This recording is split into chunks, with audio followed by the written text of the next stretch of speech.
Hello, everyone. Thank you for joining us for today's webinar on maximizing physical education and physical activity during the school day. I am Kenneth Varner, your presenter. And I just want to tell you a little bit about what you'll be expecting from today's webinar. The webinar will run approximately about an hour. A recording of the webinar will be made available online. I'll be sending that link to you at the conclusion of the webinar. I'll also be sending you a PDF of the slides, so you'll be able to have all of the information as well as the links to connect to any of the resources online. If you would like to claim your hour CPDU, please complete the handout, which is the ISB evaluation form. You'll print that out, fill it out, send it back to me along with your Illinois Educator identification number. That is a requirement of ISB that we keep that on hand. So you send me the evaluation with that number, and I'll send you back your certificate of completion. And throughout the presentation, we'll be asking you a few poll questions. Please answer those as they appear on your screen.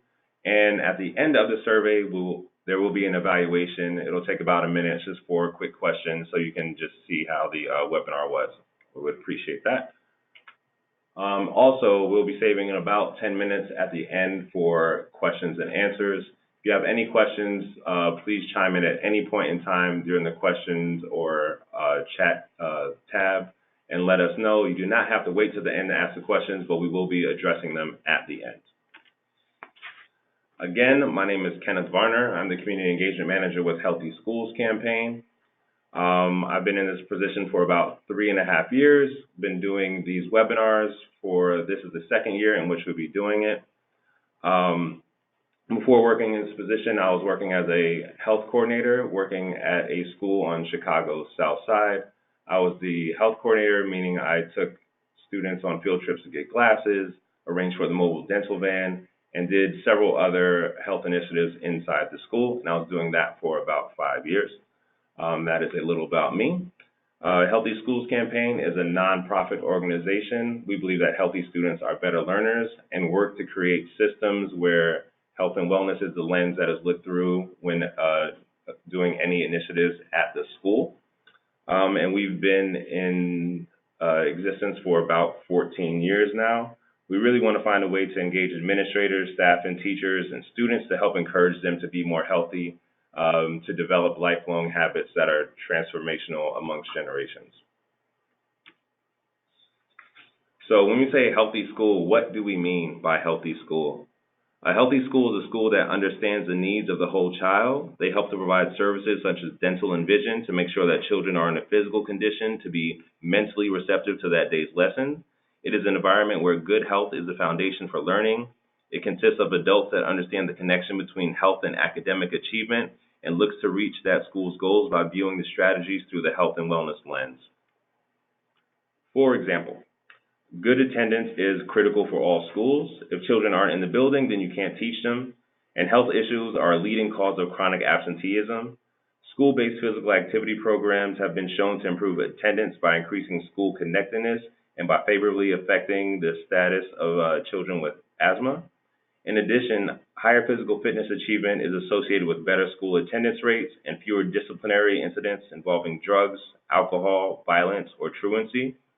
The U.S. Department of Health and Human Services Healthy People 2020 National Objectives calls for schools to increase the proportion of students who meet the recommended 60 minutes of physical activity each day and who participate in daily physical education and other physical activity opportunities such as recess, after-school activities, and active transport. This is a graphic that I like to show that kind of shows the importance of why physical activity is important to our students in the city. This is going to be the prevalence of obesity and overweight students in CPS from 2010 to 2011 study. As you can see, the darker shaded neighborhoods, the darker blues, are going to be the higher prevalence of obesity. And this graph is showing you that this is taking place mostly on the west, south, and southwest sides, which are going to be the neighborhoods populated by the Black and brown people in this in our city. So this is showing you how this is much more of like a social justice issue. as well as showing you that CPS is also mostly comprised of Black and brown students. So as we're thinking about the prevalence of obesity and the way physical activity and physical education can play a role in shaping these students' lives, we know all the conditions that go along with being obese or being overweight, such as asthma, diabetes. By instilling these healthy habits early on in our students, we can make generational change and live better and happier lives. We believe that healthy students are better learners. In a report, Charles Bash clearly states that no matter how well teachers are prepared to teach, no matter what accountability measures are put in place, no matter what governing structures are established for schools, educational progress will be profoundly limited if students are not motivated and able to learn. Health-related problems play a major role in limiting the motivation and ability to learn. While schools cannot address all the conditions that cause educational or health disparities, there are evidence-based and promising approaches that can be applied to address the health issues of students and ensure they are able to learn and be successful. Specifically in regards to physical education and physical activity, staying physically active during the school day helps children with their focus. Students who sit in one spot for too long actually lose focus, and allowing students to move throughout the day in class, in PE, and recess is essential for their academic success. Physical movement prior to tests also increases test scores. There are specific studies that link specific physical activity practices to academic achievement. The CDC and many national organizations recommend a comprehensive school-wide approach to physical activity that provides opportunities for students to be physically active throughout the school day and after school. This comprehensive approach provides a variety of physical activities to help all students attain at least 60 minutes of physical activity each day. I also want to be very clear in acknowledging the difference between physical activity and physical education. Physical activity relates to body movement, whereas physical education provides students with knowledge and skills necessary to perform a variety of physical activities and knowing that connection to their own personal health. CPS has developed a few wellness policies in knowing the connection between health and academic achievement. So you're going to have the local school wellness policy, the healthy snack and beverage policy, the breakfast after the bell policy, and the PE policy. Today, obviously, we're going to be speaking on things that are related to physical activity and physical education. So some of the wellness policy requirements are listed here. So my school provides daily physical education classes or the equivalent of 150 minutes throughout the school year, per week throughout the school year. My school provides at least 20 minutes of daily recess.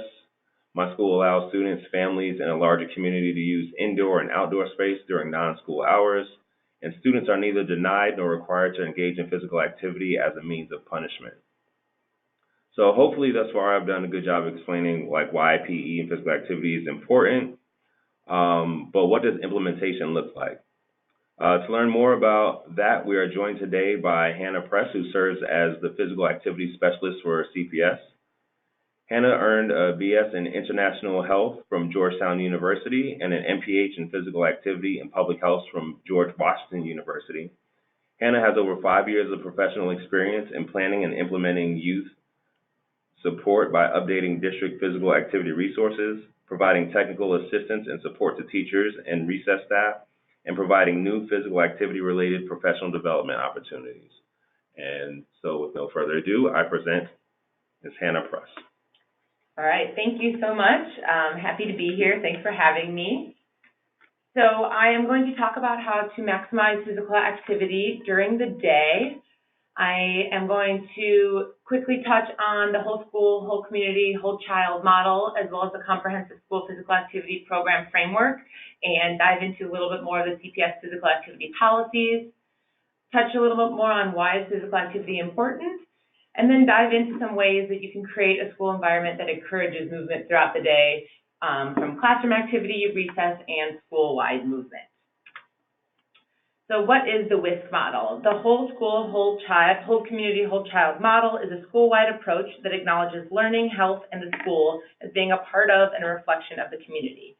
The child is at the center and the focal point of the model, and the child is surrounded by 10 components that support the child and influence the health outcomes.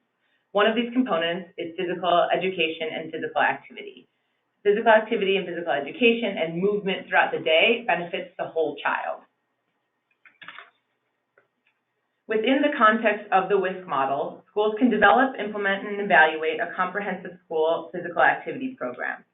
The CSPAP is a multi-component approach by which schools and districts use all opportunities before, during, and after school for students to be physically active and meet that nationally recommended 60 minutes of physical activity per day.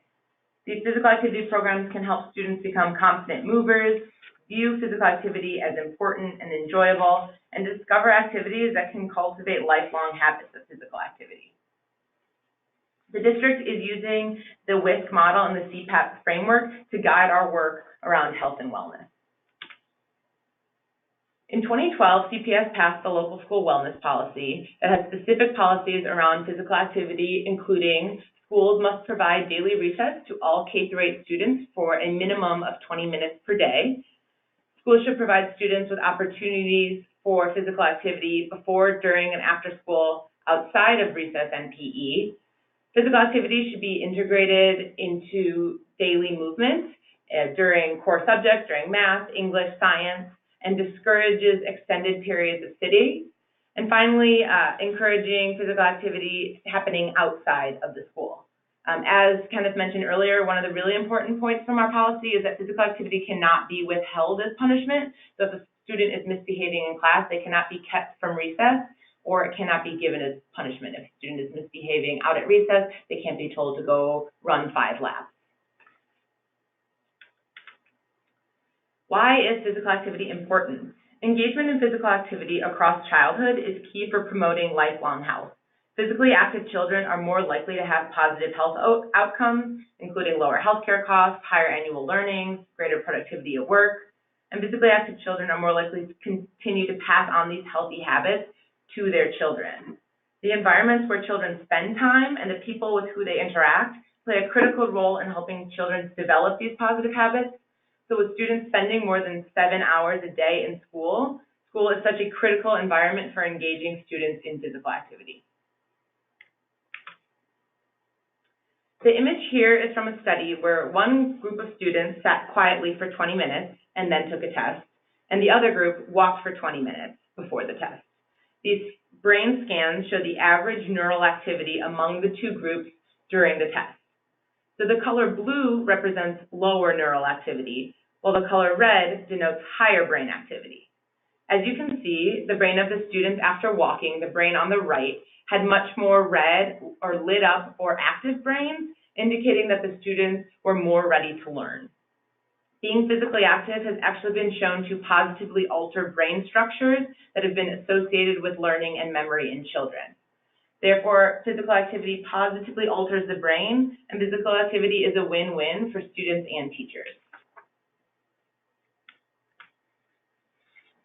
There is a bunch of research out there that shows the benefits of physical activity, not only for your brain, for your physical health, and for your mental health, but almost immediately after engaging in physical activity, children are better able to concentrate on classroom tasks, have increased attention and memory, have reduced disruptive behaviors, and their motivation and engagement in the learning process is improved. Overall, physical activity increases academic performance, education behavior, and cognitive skills. It's important to note that there are immediate health benefits seen from just a single bout of physical activity. Even a single session has demonstrated these positive impacts seen here. Creating a school environment that encourages movement. We are first going to talk about physical activity during the day, which is also known as active classrooms, or integrating movement breaks outside of physical education and recess into the school day. Sometimes they're called brain breaks or energizing breaks. There's a lot of different names for this. Classroom activity can either be integrated into planned academic instruction or outside of this instruction. It's especially great for transitions between subjects or activities. An example of an academic lesson where physical activity could easily be integrated would be, say, for math. You could have students do jumping jacks for the answer of a simple algebra question, 5 plus 5, and then the students will do 10 jumping jacks. You could also do true-false for reading comprehension. If the answer is true, then you have students maybe do squats, and if the answer is false, they could do arm circles. And it's important that staff are modeling these healthy behaviors. We really want to encourage teachers to be doing the physical activity with students, because if students see their teachers engaging in these behaviors and modeling it, they are more likely to engage in it themselves. One thing we hear a lot from teachers is, I don't have time for classroom activity. However, these scenarios will demonstrate that the time you take to participate in physical activity breaks will save you less in disrupted time later. So in scenario A, your class is in session for about 15 to 20 minutes. Students start to display some subtle signs of distraction, maybe some eyes are closed, some glazed eyes, and then a couple minutes later, there's more obvious signs. Maybe there's fidgeting, students are talking to each other, and as a teacher, they have to actually stop the teaching to address the behavior. So all of that disruption takes 5 to 6 minutes. Now, scenario B, we have an activity break already built into our lesson. So class is in session for the same 15 to 20 minutes. We know after 20 minutes, students' focus starts to go down. The teacher stops the class, there's a quick movement activity, and the students are re-engaged and alert, and that continues. And even 1 to 2 minutes of activity can help. For example, maybe you can play a song and have students do a free dance for the length of the song. And as an incentive, a student can choose what song they're going to dance to that day. Or even you can have students stand up and practice balancing on each foot for 20 seconds. A small break like that can really help re-engage the classroom. Some tips for incorporating physical activity into the classroom. Make it intentional. Try to put these activity breaks into lesson plans. Maybe plan a movement break each time you transition to a new subject or activity, and aim for at least 1 break in the morning and 1 break in the afternoon. Make them fun. It's a great way to build classroom community, especially, as I mentioned, if the teacher joins in. Make them routine. Just like any other classroom routine, procedures have to be taught and practiced. Start and stop signals are really important, and also behavior expectations. Just because you're doing activity in the classroom doesn't mean that it's going to be chaos. Include student choice as much as possible. Students are more likely to participate if they are involved in choosing or leading the activity. Try to track your progress with a tracker chart. Maybe you can challenge a neighboring classroom to see who can do more activity in a week. And really try to use transition time. So while students are maybe waiting in line to go to the bathroom, instead of just waiting, have them balance on 1 foot. Or if you're moving some little ones to the rug for maybe reading, instead of just walking, maybe they can hop to the rug or crab walk to the rug. Another thing we hear is there's not enough space for physical activity in the classroom.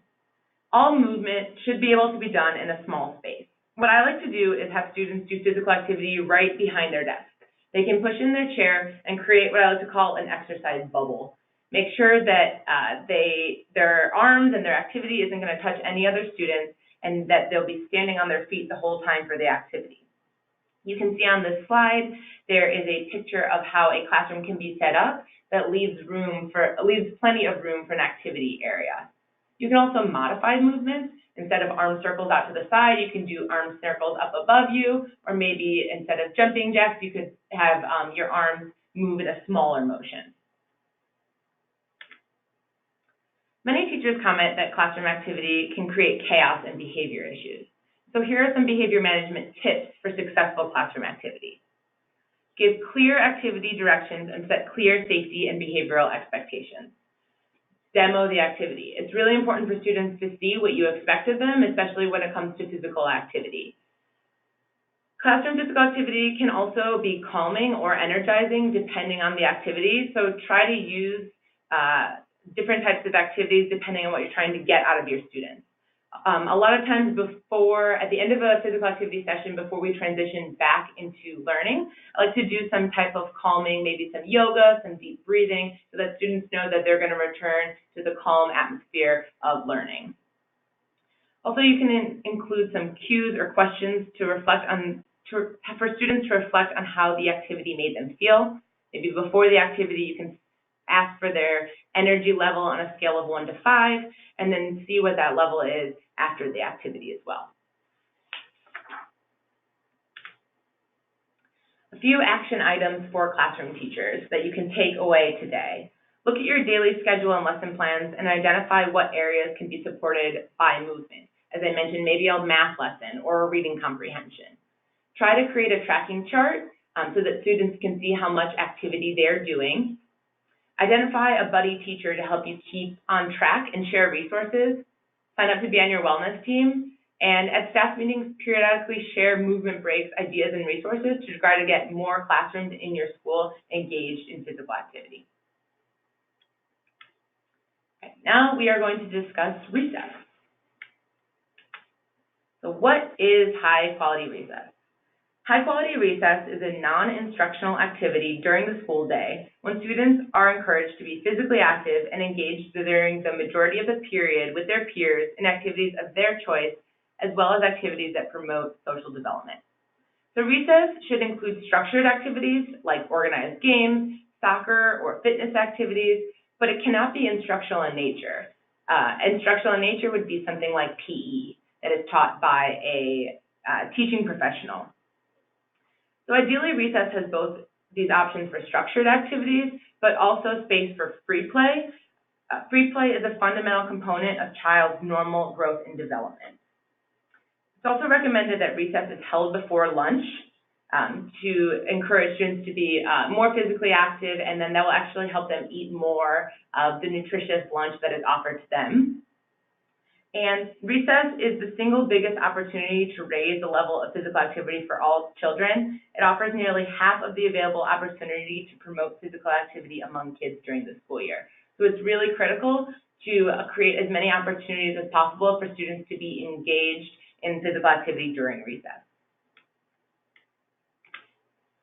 Some recess best practices. Recess is free time, but with a purpose. Recess goals and behavior expectations should be established and organized so that students have defined and specific choices in games or choose to have free play. It's a collective responsibility. Both teachers and students are responsible for making recess a productive and seamless part of the day. Recess supervisors should be trained and engaged. And recess is active. Safety permitting, recess should include opportunities for physical activity, whether indoors or outdoors. Recess is a seamless part of the day. Establish recess rules, routines, and procedures that are clear and communicated. It's important that the rules and expectations in the classroom are also the same as out at recess, so there's that continuity for students. Recess is organized. It's great to establish activity zones, something that I'll touch on a little bit later. Posting a recess command bulletin board, as you can see below, it shows students what options they're going to have when they go out to recess, and it also notes the rules so that students can continue to see these visual things, and that's especially important for younger students. When it comes to recess rules and expectations, they should be short. Try to keep them to 5 or less. They should be understood and agreed upon. Both students and staff should have say in what these are and agree on the rules. They should be positive. Tell students what they can do, like use light butterfly tags instead of saying don't push. And visual, as I mentioned, create a poster near the playground, like this recess command board here, where students can see those out in person. Recess is not only a time for students to play and engage in physical activity, but there are also many social and emotional benefits of recess. It's a time for students to engage in peer interactions in which they can practice and role play essential social, communication, and coping skills, including negotiation, cooperation, sharing, problem solving, perseverance, and self-control. Making recess a safe and supportive environment for all. Avoid using gender terms, such as boys or girls, to split students into groups, whether for games or for lines. An alternative can be maybe splitting by homeroom, you can split by birth month, or simply counting the students off. Also trying to address students using non-gendered language instead of boys or girls. You can use Mustangs or whatever your mascot may be, athletes or students. We want all students, regardless of their gender identity, to feel comfortable and don't feel like they're singled out. Make sure to focus on inclusion. A great idea that we had heard is creating a buddy bench that students can sit on if they need someone to play with at recess, and then other students know that that person is looking for someone to play with, so then they can go up and ask them to play. Recess space. So as I mentioned earlier, to better manage play space and increase student safety and participation, schools can separate their recess space into activity zones. Here you can see one zone is for ball games, one may be jump rope and hula hoop, free play, and organized activity. These activity zones provide students with choice, but allow supervisors to determine the types of activities taking place during recess. They can also help create that inclusive recess environment, as students who may not feel comfortable playing basketball or jumping rope independently can participate in a supervisor-led game or activity. A best practice around recess space would be a rotating recess space. If you have several outdoor spaces and different groups of students at a recess period, for example, you have second graders and fourth graders out at recess at the same time, each grade could spend 1 or 2 days per week at each space so that students have a chance to participate in all of the activities. Another idea, at the beginning of the year, you could host a game day where students are provided with the knowledge to facilitate gameplay on their own or with support from a recess supervisor. And teaching students the rules of the game ahead of time or as early on in the school year can help reduce conflicts on the playground. We know that indoor recess can take place in a variety of locations, so here are some tips for some specific spaces. For example, an auditorium, using the aisles, the stage, and the space at the front and the back of the room. You could do stations in the 4 corners of the room and have students rotate through. If you have an AV system, you can maybe play a video on the screen up on the stage and have students sit in every other seat in the auditorium seats to participate in the activity. The hallway can be a great compromise if large indoor space is not available. If your principal or teachers might be skeptical, you can try a trial period. Some hallway options would be using painter's tape for Foursquare, having the students play hand tennis, or even putting up a rope across the lockers and creating like a mini volleyball court.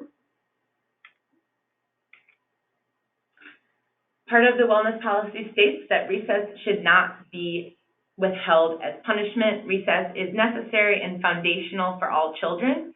Some alternatives to withholding recess as punishment include focusing on positive rewards, creating an active break area where students have adequate time to regroup before joining back in without completely removing them from recess, partnering students who are having trouble with a recess supervisor who is able to help them follow the game rules and participate calmly. Maybe assign responsibilities to that student as an equipment manager, a student leader, or referee. You can also pair the student with a recess supervisor to help oversee those responsibilities.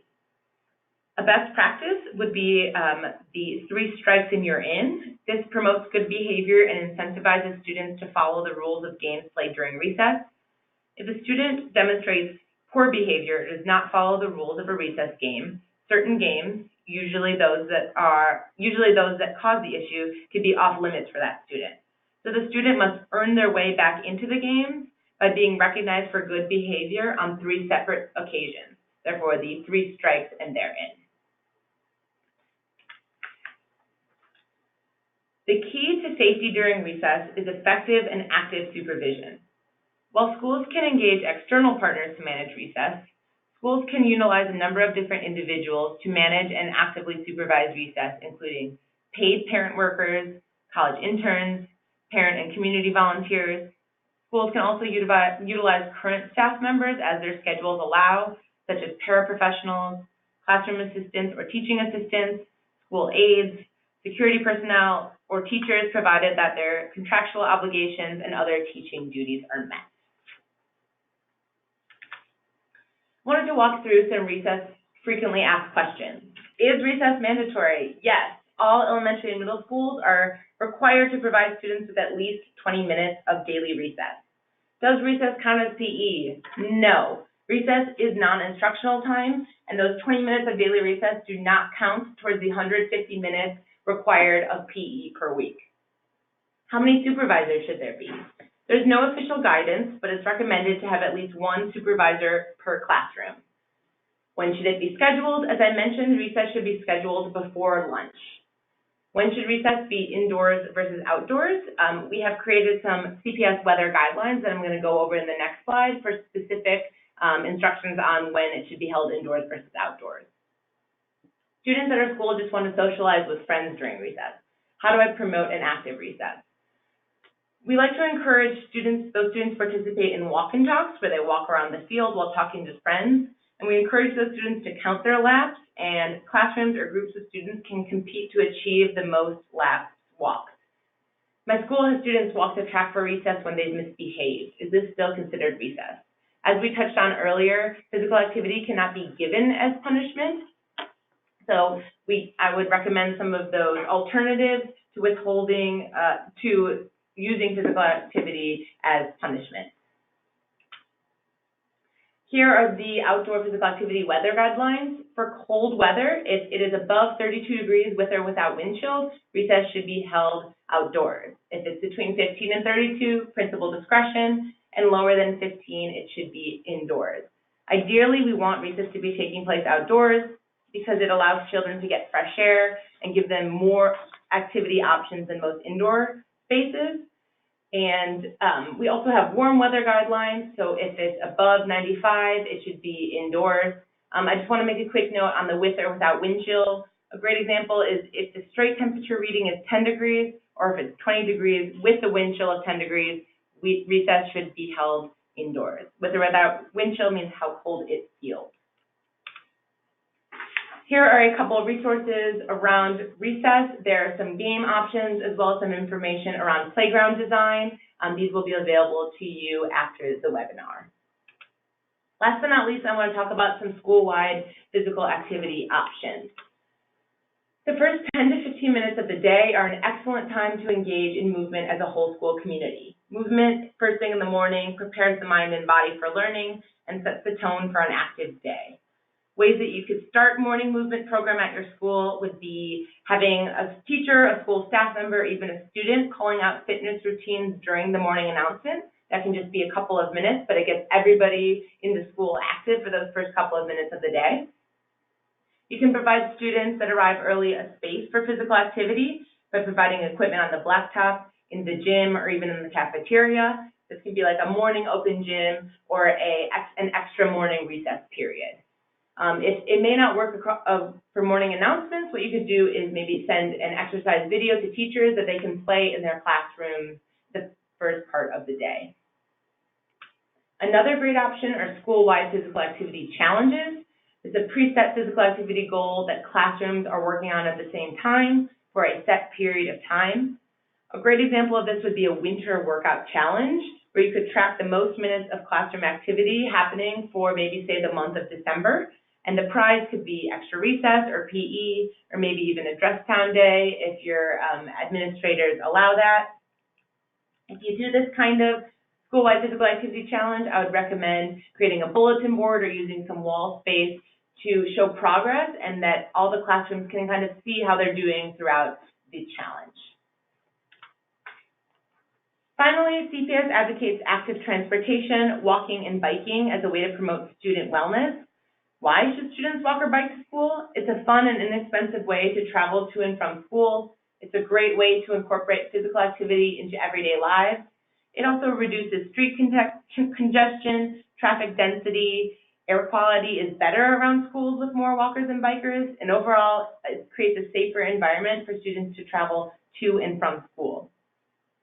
The Chicago Department of Transportation has a Safe Routes Ambassadors program. It's a free service that's willing to visit elementary schools to talk about some of these topics, and that is a great free resource. And speaking of free resources, I've compiled here a list of free physical activity resources. There are some that are fitness videos, games, all sorts of things, and this will all be available to you after the webinar. And here's my contact information. Feel free to email me with any questions. CPS.edu/healthy CPS will have all the information. And the second phone number here is our office number that you can always call with any questions as well. Thank you. Thank you very much, Hannah. I very much appreciated all the information you provided, and thank you for rolling with the punches and having to repeat some of those slides, but I learned even more the second time around. So for those of you listening in, I recommend that you rewatch this webinar. You'll get more out of it the second time you view it. But just to see, I want to check in with one of our poll questions. So the first thing I want to know is who's actually listening in today? Please let us know what your affiliation is with your school. I want to know whether you're in administration, a teacher, if you are part of a community or partner organization. We just want to do a quick check-in to see who's on the call today.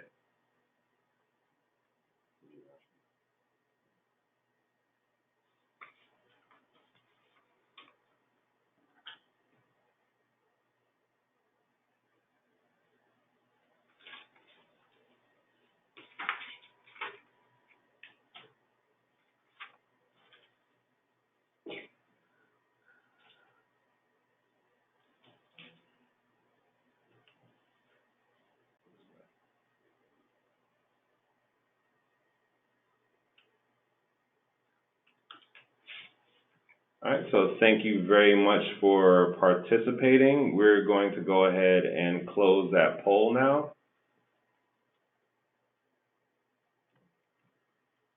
Seems like we have a few members of the administration. We have some community partners, community members, some partner organizations out there. So I do thank you very much for chiming in. For those of you that are members of partner organizations, please feel free to share all of this information with the schools that you work with. Please provide the links to the webinars to your wellness champions and administrations that you're connected with. Other teachers and administration, please share this throughout your building. It's some great information, and please feel free to contact us with any questions that you may have. As I mentioned earlier, there is a difference between physical activity and physical education. So what exactly is physical education? It is an academic subject that provides a planned, sequential, K-12 standards-based program of curricula and instruction designed to develop motor skills, knowledge and behaviors for healthy, active living, physical fitness, sportsmanship, self-efficacy, and emotional intelligence. So that is pretty much saying that it is a subject like any other. There is an intention behind the teaching, and there is a curricula involved in it. It is not simply movement, but it is giving the person the tools to know their body and to know how they can accomplish certain goals with their body, and to see how health is connected to being healthy and living a productive life. And that is what physical education teaches us. So there are standards, national standards that are developed for a person that is physically educated to be considered physically educated. It is a person must understand how to use their bodies to achieve certain tasks, understand the connection between physical fitness and health, respects the ability of others in physical activity settings, and values physical activity as part of the human condition. And they understand what it means, that it means health, enjoyment, expression, and social interaction can all be achieved through being physically active. And CPS has policies that speak toward these standards. So first, physical education has to be taught by a certified PE teacher. I know there are a lot of schools out there that are short on a staff member to fill that role, and you're filling that role with other teachers that are stepping in, maybe utilizing substitute teachers. But in the eyes of CPS, I just want to make sure that you are aware that even though you're holding a PE class, it must be taught by a certified PE teacher for you to have credit for having done PE. That is because this is a specialized course with very specific information, and very specific training is required in order to administer that information. Next point, classes are taught in appropriate spaces to the greatest extent possible. We do realize that sometimes it is hard to do so, but we want to make sure that in order to provide the information necessary, in order to do the activities, enough space is given for the PE teacher to do the work that they're doing. School is achieving 150 minutes per week of PE per board policy. The PE teacher ensures the inclusion of all students and makes necessary adaptations, modifications for diverse learners. So that means everyone is accommodated for, that is including no matter their physical ability or their mental ability. We want to make sure everyone is getting the most out of their PE time. And the PE class is consistent with that of the other subject areas. So that if there are typically 30 kids per class in the school, there should also be about 30 kids in PE class. It is not a situation in which you can then combine 3 classes just to make sure everyone's getting the proper PE minutes, because that is going to be taking away from the proper instruction that is going to be given to those students. So they may be getting PE, but they will not be getting quality PE. So we want to make sure that those class sizes are respected and PE is respected just like any other course subject. With that, I would like to ask our second poll question. Does your school currently provide 150 minutes per week of PE?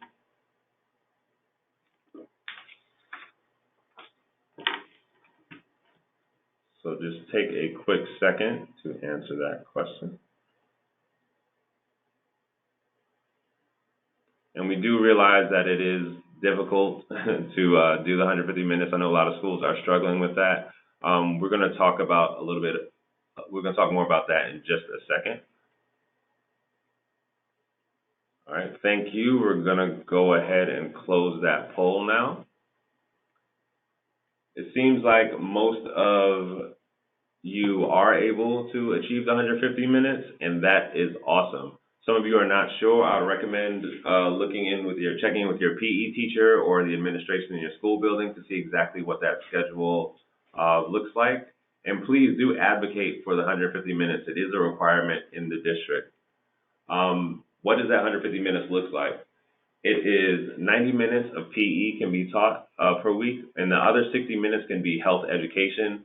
That can be sex ed, nutrition education, as well as social emotional learning can go into 60 minutes a week. So that is another way in which you can achieve the 150 minutes per week. So we wanted to talk, frankly, about addressing some of the barriers to implementation. One is staffing concerns, as I mentioned earlier. Some schools are missing PE teachers. That is something that we're seeing nationwide. There's a shortage of physical education specialists to influence the design and maintenance of quality PE, and there are not many PE instructors available. I would recommend reaching out to CPS's Department of Health and Physical Education. If your principal or assistant principal is having a tough time finding a PE teacher to put in the building, please do reach out to CPS and let them know that you're having this issue, and maybe y'all can work together in finding someone to fill that role. A lot of schools have issues with space. I know that sometimes many schools have gyms that are multi-use spaces. Your gym is also your lunchroom. It can be your auditorium. And during election season, it can also be your polling place. So be creative. If you can, utilize your outdoor spaces to provide physical education when possible. However, quality PE must remain a priority when you're doing the scheduling. We cannot ask PE teachers to do things that we wouldn't ask of other teachers. We cannot continue to displace PE teachers. So having PE being done in a separate classroom that only comfortably fits 20 people and you have 35 kids in a PE class is not going to work. We don't want to put PE teachers in that room that is also serving as like the school store. There's not going to be enough room to get the physical activity and that vigorous movement that we are asking PE teachers to provide for their students. So yes, you must be creative, but you also must be equitable and fair to what you are trying to accomplish. The next issue would be scheduling issues. PE deserves to be managed like any other core subject. CPS's approach to making sure that students are getting the required minutes is by enough PE is by making sure that we're getting that minute count of 150 minutes. But sometimes it seems like there's not enough time in the day to accomplish this goal. However, you have to make time. So you have to be creative in that scheduling. So at the beginning of the year, I would recommend working with your administration to make sure that the schedule is written so that you're getting enough minutes per week. According to the book, Educating the Student Body, Reductions in active learning time and opportunities in physical education contribute to potential student underachievement on national standards. So we know the connection between health and academic performance, and if students are missing out on the required amount of PE, it is showing up on the national test scores that they are not achieving as high as people that are getting more physical activity. And in that book, you'll find an example from Miami-Dade County, where the fourth largest school district in the country, and they're able to achieve 150 minutes per week. They accomplish this by scheduling PE during the classroom teacher's planning time. That may not work out for your school, but there is a creative solution that is waiting to be discovered. So work with your school administrators and your wellness teams to solve this issue. And with that, I would like to open it up for any questions that you may have. So please go into the questions tab and let us know any questions. Both Hannah and I are here at your disposal.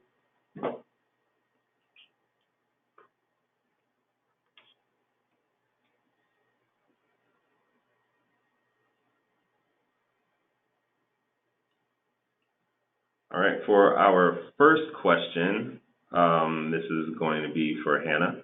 How do you suggest getting buy-in from other teachers in the building into incorporating physical activity into their classrooms? That's a great question. I would say try to be a champion of physical activity. When you can demonstrate in your classroom the benefits to you in the various ways, whether it's classroom management, behavior, academics, focus, if you can really sell that to other teachers and really be a champion for physical activity, and maybe have them come watch one of your physical activity breaks and show them how easy that it can be done, or be willing to help them out and lead an activity break for their classroom so that they can see. All right, thank you very much.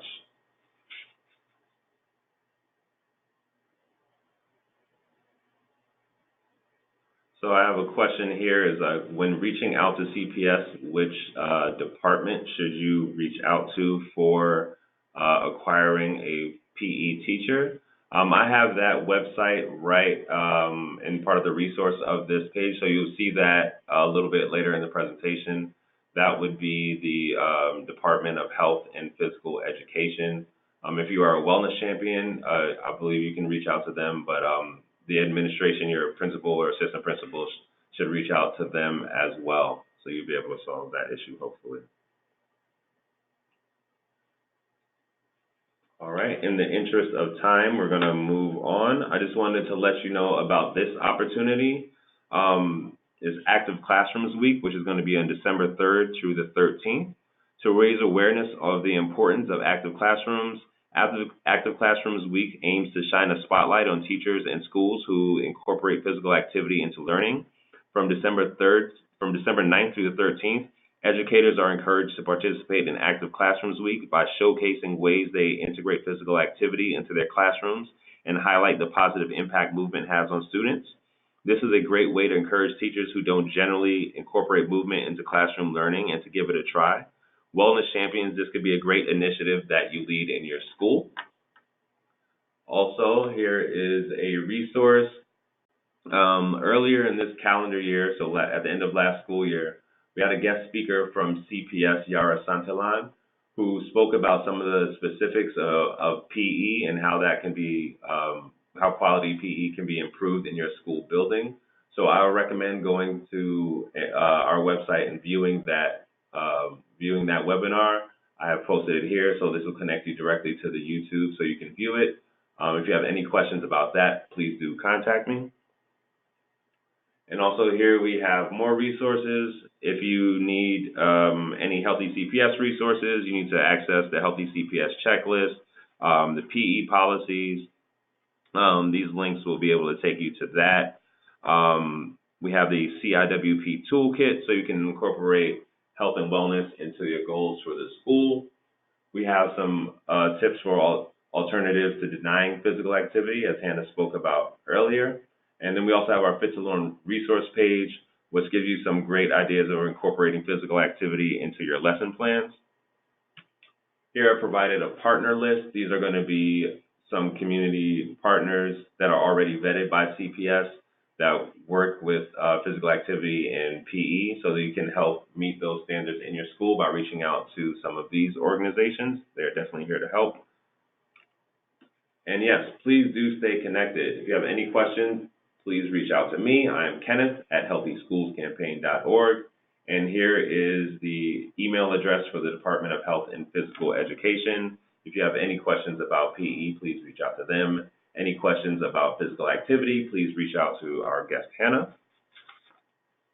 And with that, I would like to thank you very much for your participation, and please enjoy the rest of your week.